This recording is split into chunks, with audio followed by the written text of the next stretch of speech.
Guys, like and subscribe, and I'm gonna be watching scary stories. So, guys, y'all, let's get. Back when I was 21 years old, I was a strategic firearms commander. This meant that I led a team into dangerous situations that oftentimes involves hostages or civilians who carried guns or other deadly weapons. I had a second-in-command firearms commander working beside me. His name was Callum, and he was my best friend. We always hung out outside of work. While on duty, he would always joke around and make us crack a smile, even when we were dealing with pretty distressful stuff. We once had a case where a man had possession of a firearm, and we were assigned to take care of it. Callum seemed particularly eager and jumped out of the van before he came to a full stop. When the rest of the team reached the scene, the man was already shot. Callum still had the gun in his hand. Soon after, I asked Callum why he was so eager to do it. And then he said he had no specific reason. He was just excited. I believed him because he was my best friend. Later on, when I was looking at the man who was shot, I looked him up on social media and realized that he and Callum added each other on Facebook. Upon further investigation, I realized that there were thousands of messages sent between the two where Callum revealed sensitive information about several operations. I knew that he killed this man on purpose, but I had no way of proving it. He was taken to court and was sentenced to 3 years in jail for perverting the court of justice. I testified against him and was no longer his friend. When I was 24 years old, I was still on the firearms team. All that happened with Callum was behind me, and I was happy with my life. One night I went home really late after work. As I walked to my apartment, I realized that it was trashed. I called the police and they reported it, but there was not much they could do because I didn't have a CCTV. As I got into bed, I saw that there was a note on my bedside table. All it said was, "Remember me?" Oh no, guys, and you see something say, "Remember me?" That's messed up. Remember me, God. Say, oh yeah. I instantly recognized Callum's handwriting. And now that he was out of prison, I thought that he would move on with his life. I was so wrong. This was his revenge. The next day, I went to the underground parking lot and I saw that my windscreen was smashed. Now, why he did that? It was clear that he wasn't over me testifying against him. Soon after, I also saw him near my apartment. I ran after him, but he ignored me and ran away. I tried calling his old number, but it was no longer in service. Then an envelope was sent through my door, and it contained hundreds of photos of me at work, home, and even out with my girlfriend at clubs and restaurants. Oh no! These were all taken very recently. The last one, though, was a picture of Callum and I from years ago, and on the other side, written with a big red marker, were the words, "You're dead." I reported this as stalking, and hoped he would end up back in prison. The police had gone to his listed address, but there was no one there. In fact, all of his bags were packed.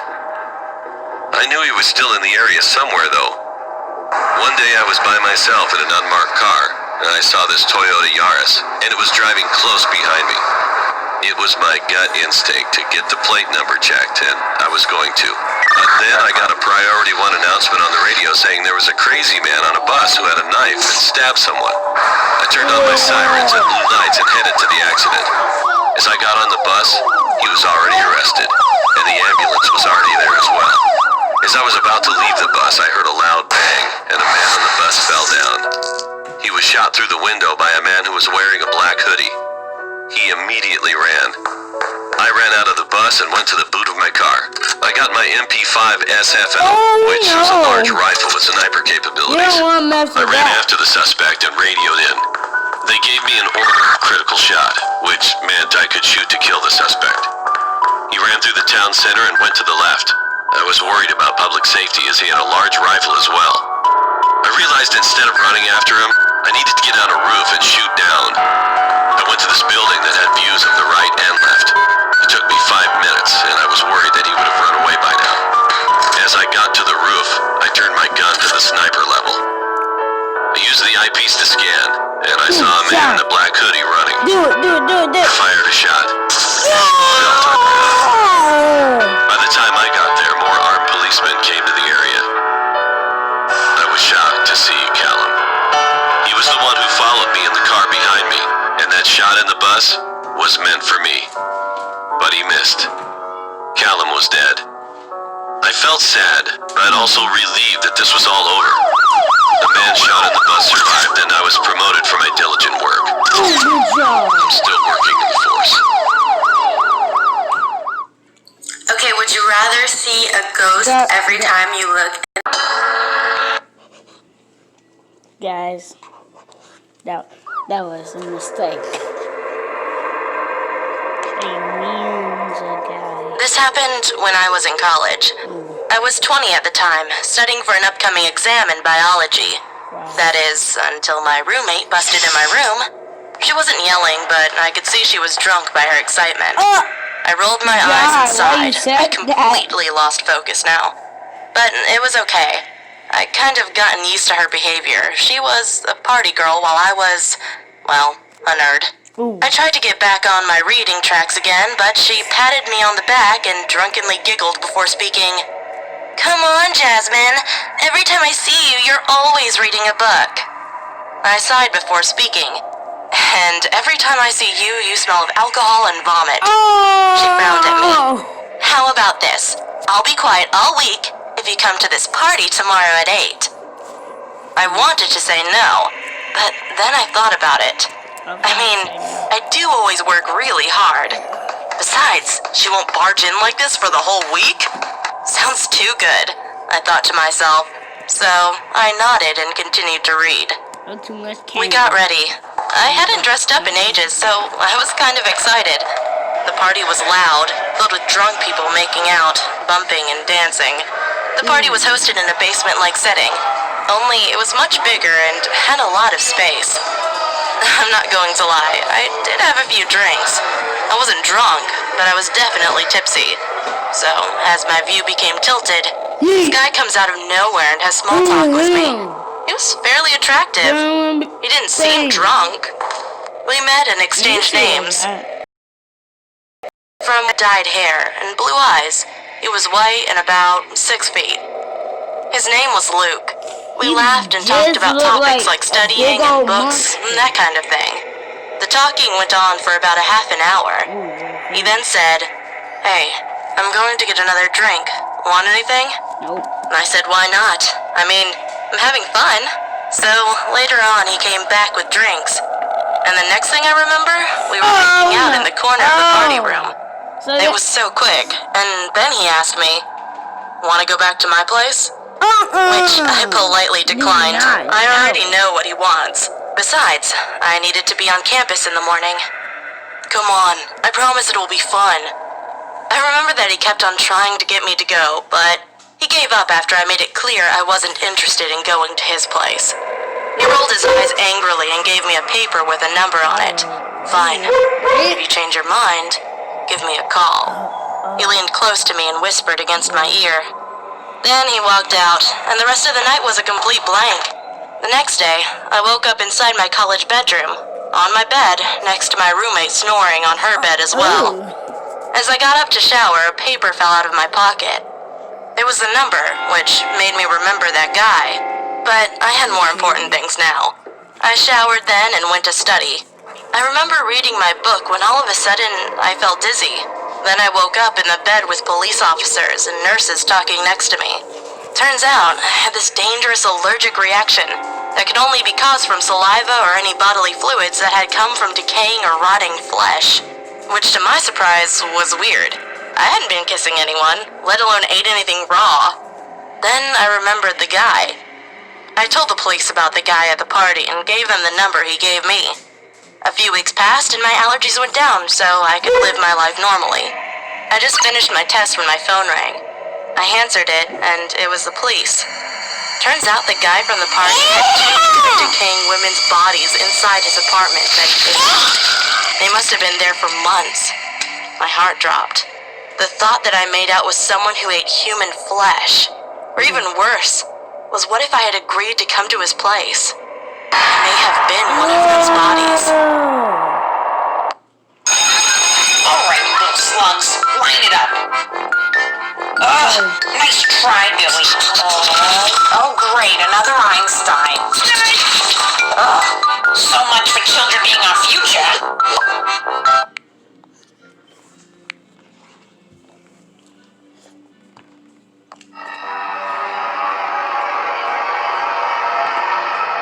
This fact happened when I was 15 years old. Beginning of last year, 2018, when I finally got to sophomore year here in Brazil. It was an ordinary Friday night. Suddenly I felt a little bit hungry, so I decided to put on some clothes and go to the snack bar. It was barely 10 minutes from my house. I usually pass through the alley to go to the snack bar, but that time everything was so creepy in there. When I was halfway there, it was dark, empty, abnormally cold and gloomy. I felt slightly intimidated, but nothing there that could really harm me. So I decided to just go through that alley. Then I thought, nothing's gonna happen. I kept going until I suddenly heard something weird on the other side of the alley. There was a man in there, staring at the walls in hunchback stance, grunting weirdly. I found that incredibly creepy. But I was nearly at the snack bar, so all I needed was just to get out of that alley. Walk 1 minute more and I finally would get there, instead of making it all the way home with empty hands. Thus, I decided to ignore him and pass through after all. I finally passed through him. He turned to me and stared at me with a creepy smile, which made me walk a little bit faster, trying to avoid him. Then, suddenly, I heard a grunt and quick steps behind me. When I looked back, it was him. We were barely 2 feet away from each other. He had a kitchen knife in his right hand and jumped on me with amazing speed and tried to stab me. I managed to grab both of his arms before he could get me. However, since he was charging at me, he still had more energy to push me back and force me against a wall. I was terrified with all of that. I knew I would die if I didn't fight back. Back then, I was already trained in some martial arts to defend myself, but that I thought I'd never need to use that skill to defend my life, until now. So, in a sudden burst of adrenaline, I managed to twist the wrist which he was holding the knife, taking his stomach, and punching him mercilessly in the face several times. In the end, his face was bleeding so much, but his body was ignoring the pain of the blows in his body, and only focusing on killing me. Finally, I used a training that I took before to twist both of his wrists and elbows harshly at the same time, forced in 2 different directions, and kicked the backside of his leg, putting him to the ground until ultimately he could drop the knife. It wasn't easy because he was struggling and punching my back and somehow trying to jump on me. But since I had his arm under my grasp, he couldn't do much without breaking himself. I slammed his head in the concrete ground, stunning him, then kept striking his face desperately while kneeling over his arm so he wouldn't be able to react or reach his knife again. Then finally, he was out cold, bleeding a lot. My knuckles were full of blood and hurt. So I got up, took his knife, throwing it far away from there, and ran away from him. I finally got to the snack bar, washed my hands in there, and did everything I had to do before going back home.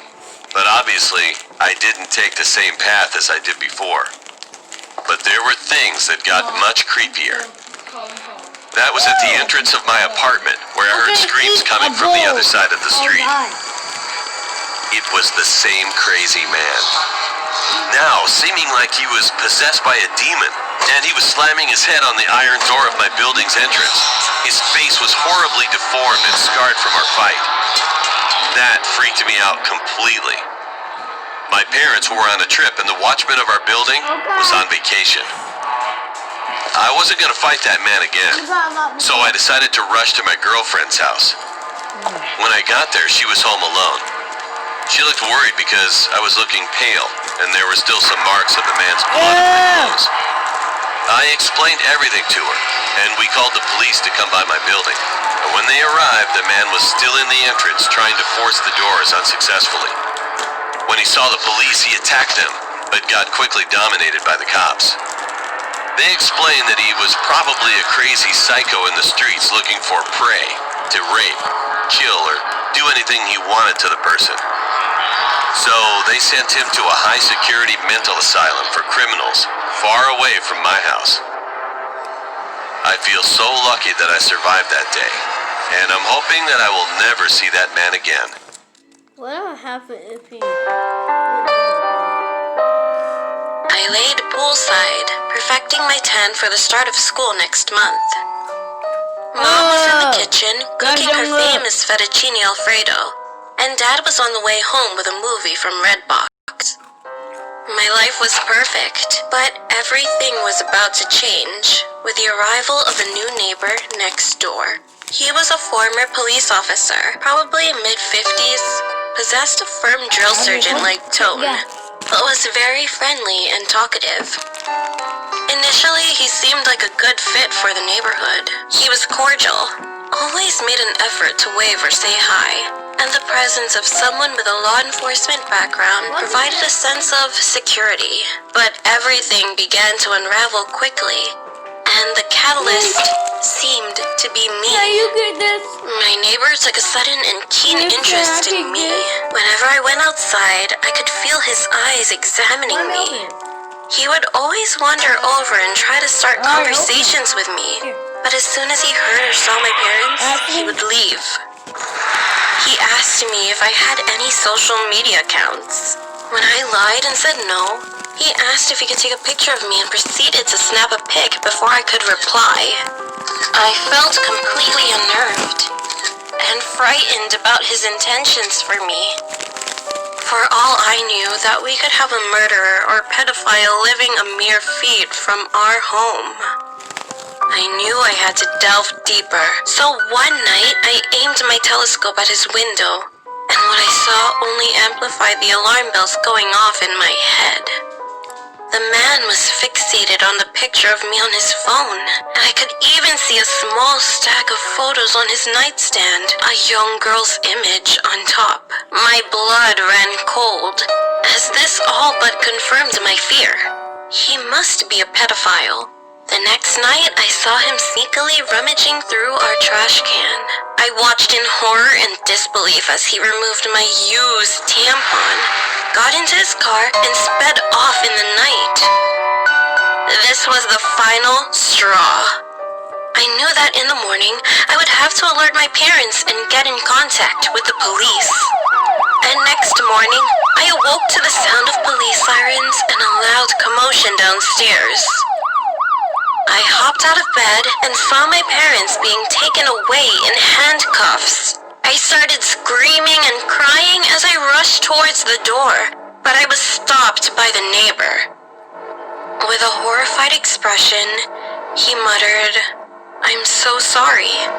Those aren't your real parents. You were kidnapped and missing the past 14 years. DNA test confirmed it."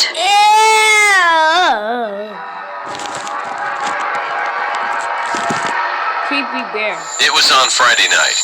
I was finishing the last deliveries that I worked for. I was headed to the bar that I would usually go to every night to grab a glass of wine. I noticed there was a new bar that had recently opened, a kilometer away from the usual bar. So I decided to try it out. When I arrived and pushed the entrance door, I noticed something very weird. There were only 5 people inside, and they were all dressed in Halloween costumes, like vampire, ghost, werewolf, witch, and black magician. I felt really uncomfortable because I was the only ordinary person there, and also because Halloween was over 2 days ago.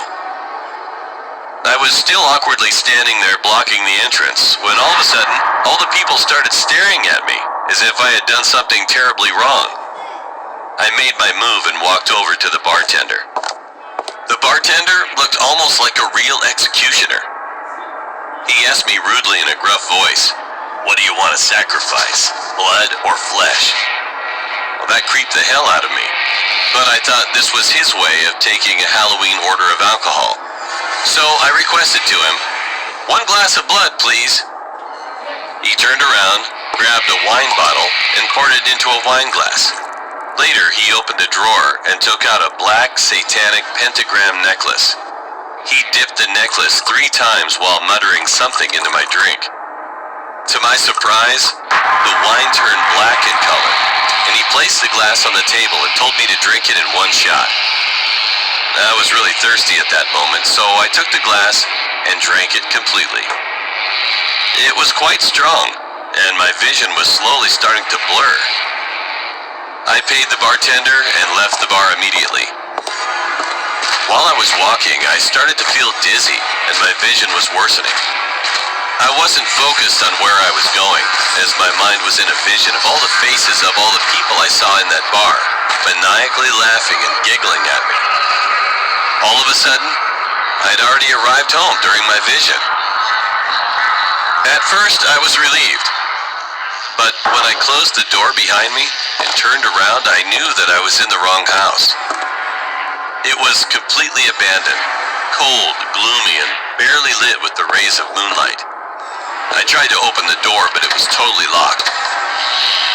Right when I was going to run into the door to break it, I heard the upper wooden ceiling was creaking, as if someone was up there walking slowly, step by step. I was really afraid as I had no weapon to protect myself. I tried to call 911, but had no reachable service to call. No, sir. My only option was to go upstairs and find my way out. I carefully walked upstairs and reached the top. To my left was a dead end, but to my right I saw a hallway with 3 doors on each side. Oh. I opened the doors one by one to find nothing but dark, empty rooms, and no way to escape. Finally, when I opened the 6th door, I saw a pentagram was drawn on the floor with 5 candles around, touching all 5 corners of the star. This sent me back to where the bartender dipped a necklace with the same symbol into my drink. And there was a figure floating vertically right above the symbol below. But the light provided by the candles was not enough for me to figure out what was floating. Accidentally, I dropped my phone on the old wooden floor, which created a loud sound. The figure was slowly advancing to my direction. I quickly backed off and hit my head against a wall behind. That figure. I can't forget it. My body was completely paralyzed when I saw that the same bartender at the bar was this guy. He was still dressed as an executioner and faced my powerless body. To make matters worse, the doors of the empty room started opening on their own, one by one, and out came all of the 5 people I saw at the bar. They were all laughing at me to the point I passed out. Then I heard silence. Then I woke up and realized that I was in a hospital. I asked one of the nurses what was going on. She told me that a group of teenagers saw me walking out of the forest and then walking to the abandoned house. They tried calling out to me, but I didn't respond, nor look at them. Then the group saw me entering the house, and when they tried to open the door, it was locked. And so they called 911 thinking that I was trapped in that house. 30 minutes later, the police staff arrived and broke open the door and found me unconscious lying on the floor. They brought me into the hospital and were trying to investigate what had happened in that abandoned house. Later, I told police officers the whole story when they came to ask, but they didn't seem to believe me. While some of them were laughing, thinking that I was making it up. After that, I went home and directly went to sleep. The next morning, I hurried to the bathroom because I had to vomit very badly. And after I did, I noticed that my vomit was black. To forget things, I tried taking a cold shower. And when I was showering, I felt a sharp sting on my back. Then, when I changed the water temperature from cold to warm, the sting started to feel even more painful. I turned back with my head, barely making it to see behind. Then I was shocked for life. I had the same satanic pentagram carved on my back, which was surely done by a sharp object. From then on, I never went to a bar again.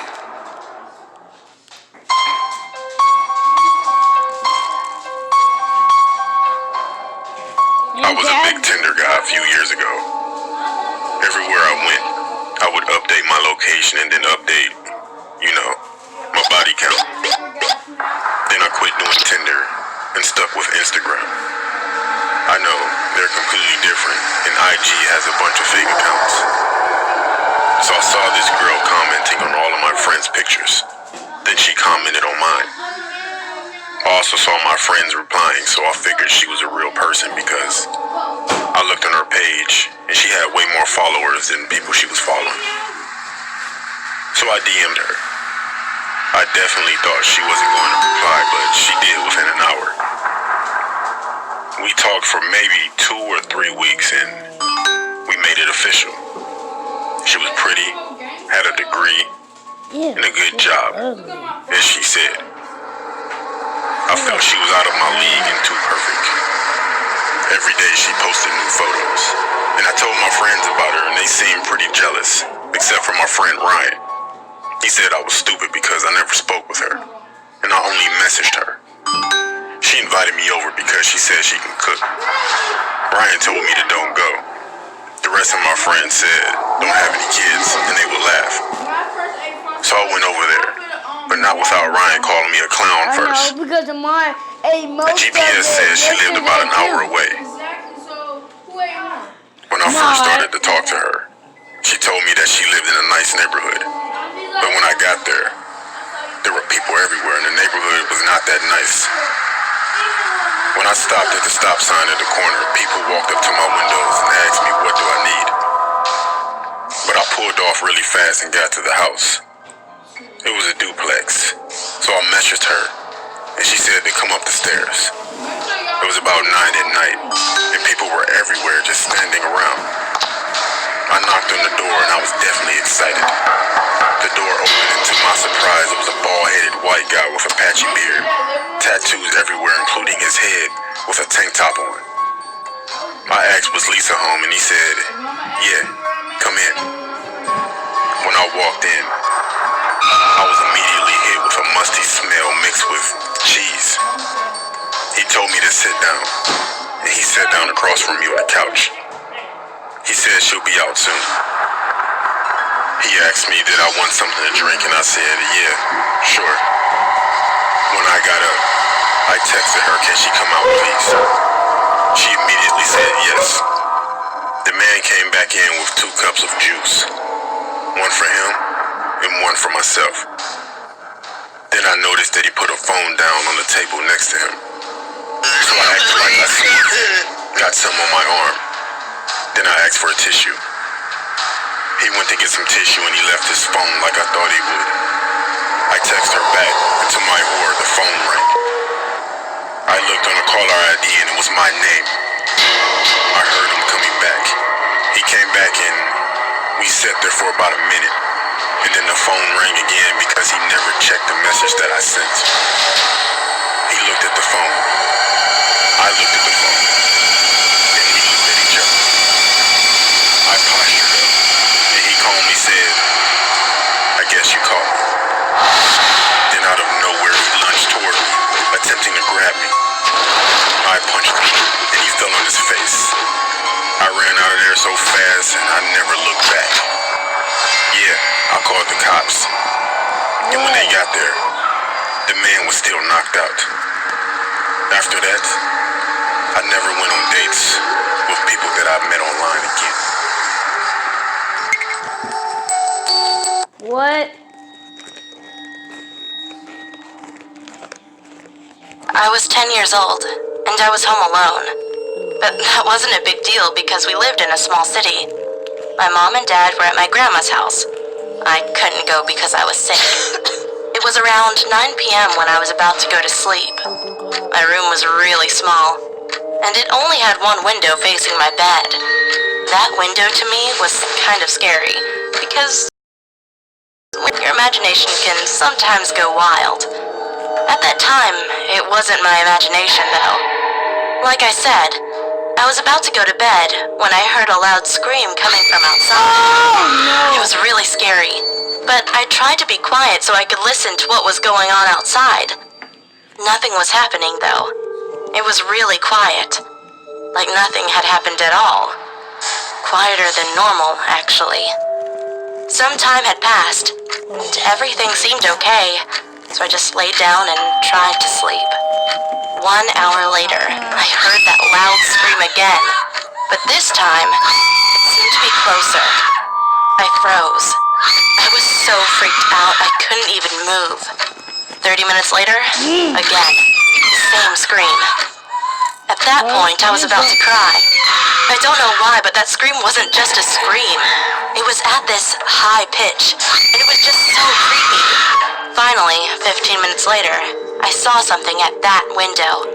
It was a really skinny woman, and she seemed so happy for some reason. She was smiling, and her smile was so big and creepy. When I saw her, I started crying, and she started screaming again. I was horrified. She was just looking at me, smiling and screaming for the whole night. The next morning, my parents came back home, and I told them everything. They called the police, and the police found out that my window, that was facing my bed, was broken. But it didn't seem like it was broken with some sort of weapon, but as if it were broken by a really high pitch.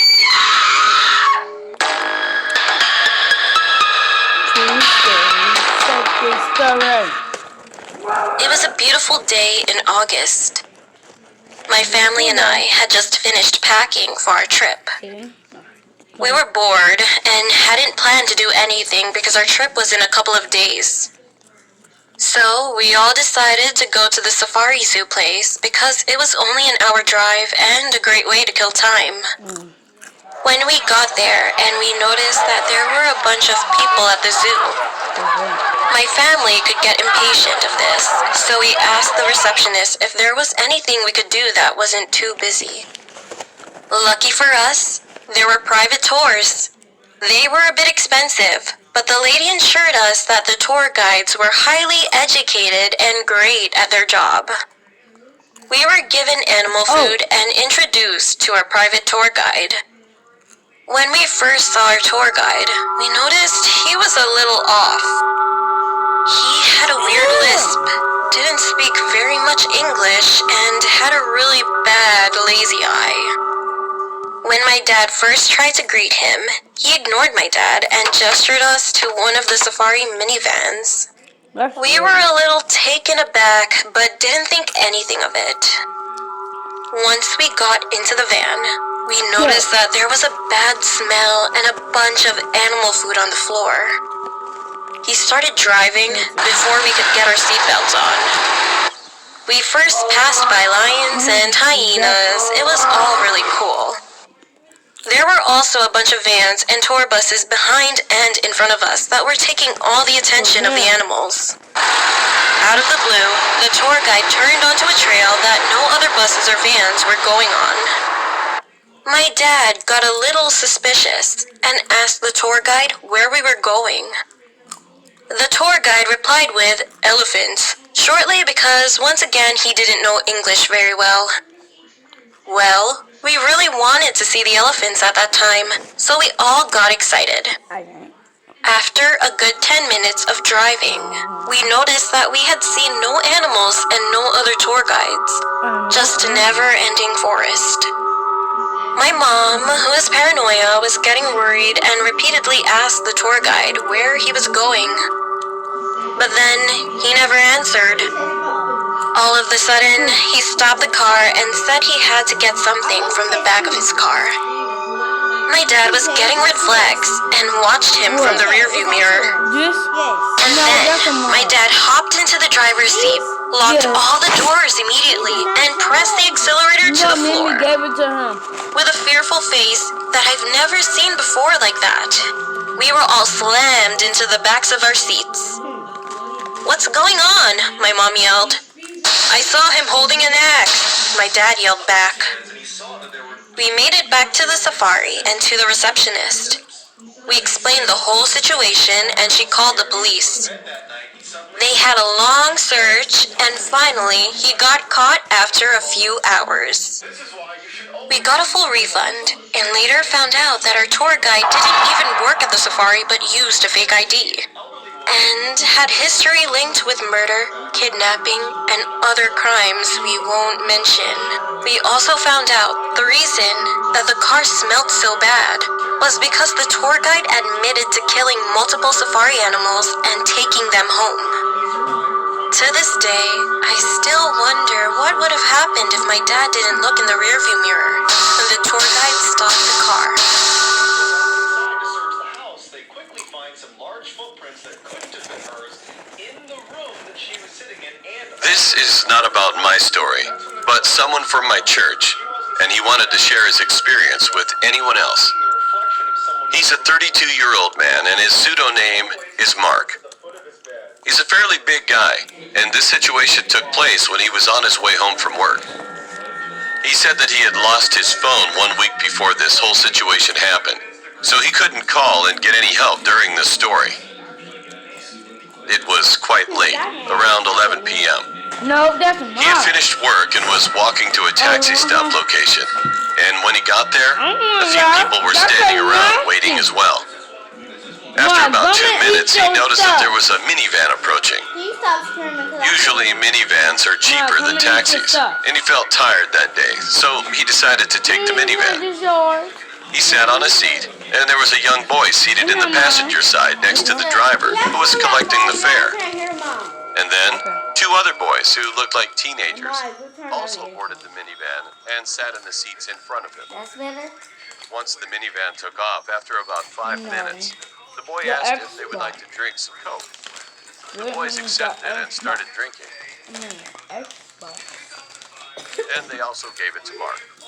Mark was also feeling thirsty, so he took it, but only a sip. Not much later, he started feeling drowsy. Just before he about laid his head on the seat beside him, he noticed that those 2 boys were already knocked out. After he laid his head down, he heard noises coming from the back seats. 2 people were talking in a different language. The car was passing a big signboard that showed Crest Chicken Farm. And then he finally passed out. When he got up, he found himself inside a big shed-like barn, and there were some tools on a big table. He was on the floor, and the other 2 teenage boys were laying next to him. He still felt a bit drowsy, but he managed to get himself up as he was looking for an escape. He saw that the 2 boys were still passed out, so he tried waking them, but they wouldn't budge. As Mark was kind of a big man, he tried to see if he could carry one of them, but it was hard to do because even Mark was having a hard time to stand properly. And then he heard voices. He took a peek from the door, and 3 people were walking toward the big shed, coming from a house on the hill, which was quite close to the shed. Mark panicked and tried to look for another exit. He was looking around the place, and he found one at the end of the shed, luckily. He approached quietly and escaped as fast as he could. At this point, his vision was all blurry, but he managed to find a fence door and unlocked it. He heard the people shouting, but he ignored. He just kept on running. When he finally reached his house, it was early morning, around 5 a.m. His wife was up all night waiting for him and ran out the front door as soon as she saw him. He collapsed and slept for almost the whole day. When he woke up and finally got a chance to explain to his wife what had transpired that night, he remembered about the other 2 boys who were still there. Then he contacted the police immediately. He told the police about the road signs and a big billboard for Crest Chicken Farm and other things that he could remember. About 2 weeks after, there was a police report about how they found 2 teenage boys' bodies in a lake, and advised that when they examined the bodies, all their organs were missing. Mark just stood in fear, and as the event was too traumatic for him, Mark had to quit a job for a while.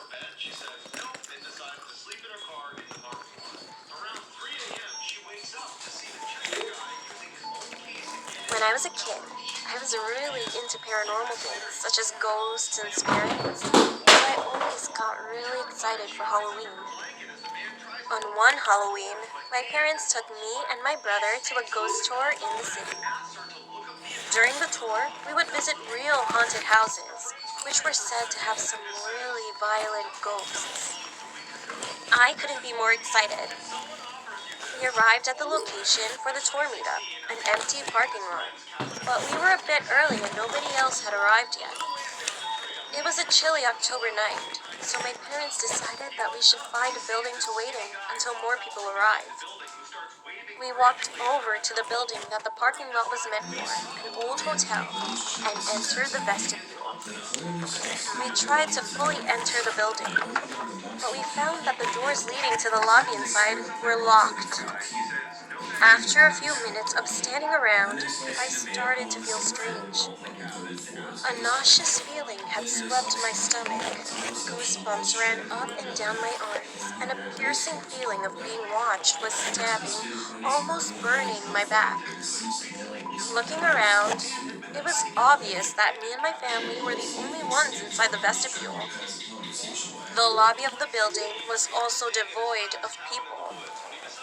Once we saw people enter the parking lot, we left, and I felt better. And after that, I was shocked to see the first place we stopped on the tour was the building my family had been waiting in. Now, this building we won't enter, because the spirit inside here is more violent than the others we'll encounter, the guide stated. In here, we have the Shadow Man.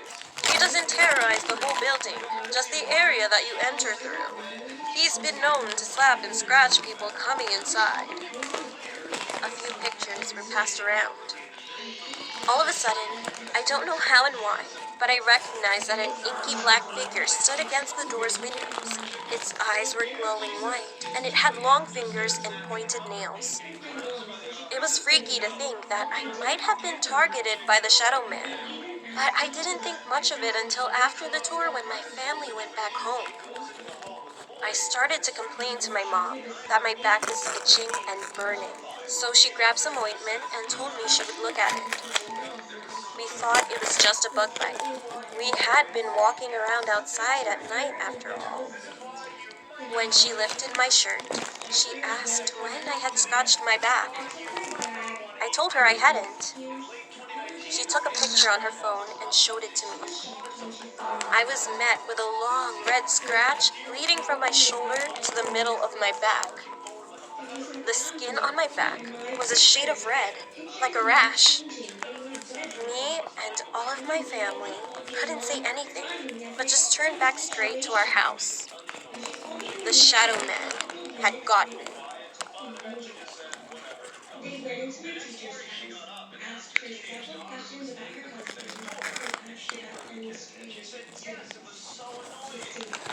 I'm 24, and this happened 5 years ago when I was 19. I was conducting an online transaction on a site called Alks, which is similar to Craigslist. It's an online app where you can see items being sold by random strangers, and all you have to do is make a call and meet up. I was looking for a cheap sweater for my trip to Japan the following week. After several minutes of scrolling, I came across an ad with exactly what I was looking for. A Korean-style female fur sweater for just 300 pesos, about $6. It was perfect. I had issue with it.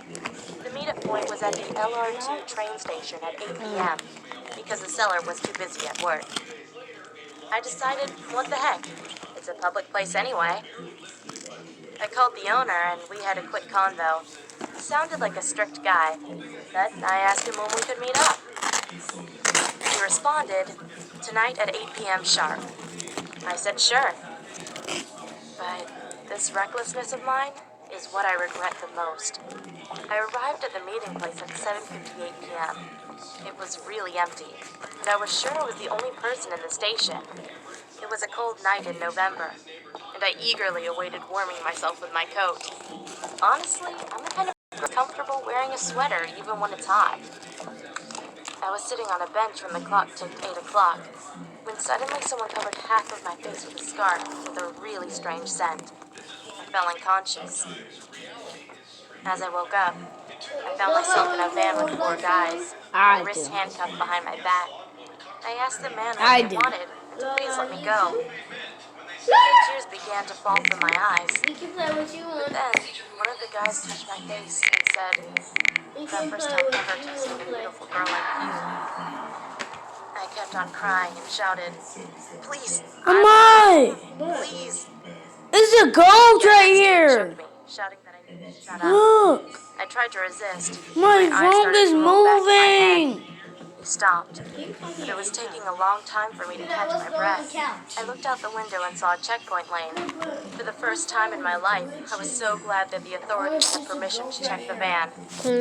There's a The ghost guy right next to me here. reached for a gun. No, it's no, for real. Because, okay. Knowing this was my only Oh, chance, yes. I found the strength to shout and cried out, "Officer, please help! They have a gun!" The two officers immediately grabbed their guns, one shooting at the tires, the other aiming. The officer shot him in the head. I never thought I'd witness such a thing in my life. One of the officers carried me out of the van, and I passed out moments later. I woke up the next day in a hospital bed. My parents were there, crying and asking